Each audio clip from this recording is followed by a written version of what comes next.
The concern remains that yet another atmospheric river is expected to form in the coming days. Melissa Adon, ABC News, Los Angeles. Yeah, the West Coast has just been getting battered by storm after storm, really since the end of 2022.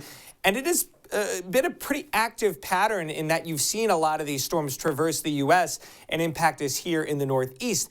But they have not amounted to much in the way of snowfall. There are other factors for that. We finally did get a storm that looked like it was going to be really capable of producing some significant snow, and it really did for parts of New England north of here. A historic dumping of snowfall, just not cold enough here in Providence, down in New Bedford, along the Cape this time around to see anything but some wet flakes falling, just not sticking, as we've seen surface temperatures that were well above freezing. And it's well above freezing today. As you can see, low 40s out there from Providence down to New Bedford. But the common theme here really is the winds. They have been gusting out there all day long. Let's check those right now. These are sustained wind speeds, 25 in Smithfield, only 18 right now in Providence, although I've seen you guys be higher throughout the day, up to Beantown there, 25, and a little gustier out towards the Cape Provincetown, 24-mile-an-hour gusts. I think the Taunton station seems to have been out over the past week or so. That's why you see that big donut hole in the wind gusts over them.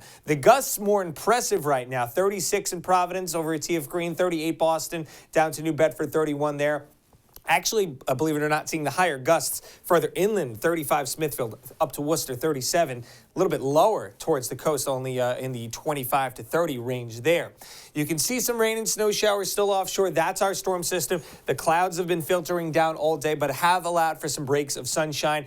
We only get the visible satellite for a few more hours with the sun going down, so I'm going to take the opportunity to show this again because it is just so cool. Look at that well-defined almost eye. If you didn't know what month it was, you might think that that's a tropical storm or a hurricane, but it's not. It's just a really, really nice nor'easter that's beginning to finally push out. There is the, of course, center of the storm, the low pressure center that's starting to drift out to sea, and as that happens, you'll get subsidence behind it. You'll get the clouds giving way to clearing skies overnight, and the winds are going to lighten up as well. So a nice day on Thursday, at the very least a nice start to the day. It'll be milder temperature-wise as well. We should be up near 50. Clouds will start to filter in during the second half of the day, and then it's going to be pretty overcast for your St. Patrick's Day. But you have any plans? You're lucky enough to have the day off. Well, lucky you, because it is going to be dry. But you can start to see some green moving into the west as we head towards Friday PM and Saturday.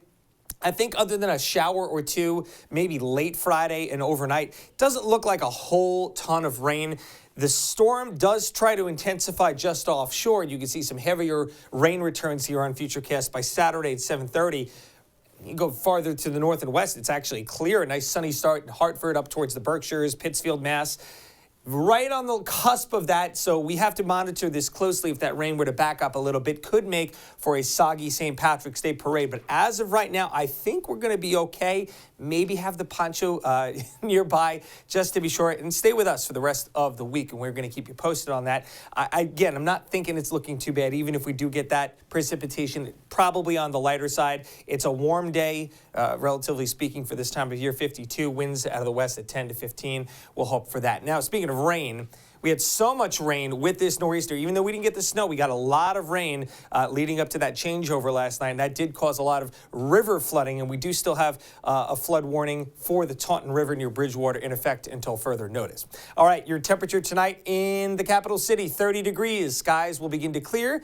It's breezy. It's chilly northwest winds, 10 to 20 miles an hour with some gusts to 30 miles an hour. Tomorrow, again, nice day. Sun gives way to some clouds in the afternoon. It's not as windy, 50 degrees, and that's going to feel like a true 50 degrees because of the aforementioned lessening winds. Your 7-day forecast, again, pretty quiet. We only have really one chance of rain here. That's going to be late Friday into Saturday. Not looking like the heaviest rain right now. Cloudy, mild for your Friday, for your St. Patrick's Day. We'll stay in the 50s on Saturday. A couple of morning showers, and unless that storm were to change, it's probably clearing out and seeing some sunshine by the afternoon, and that's what we have for the second half of the weekend, but significantly colder and breezy. 39 degrees. It'll be a chilly end of the weekend, and then looking very nice as we start off next week. Look at that. Gold star, Mother Nature. Nicely done with that 7-day, Jeff.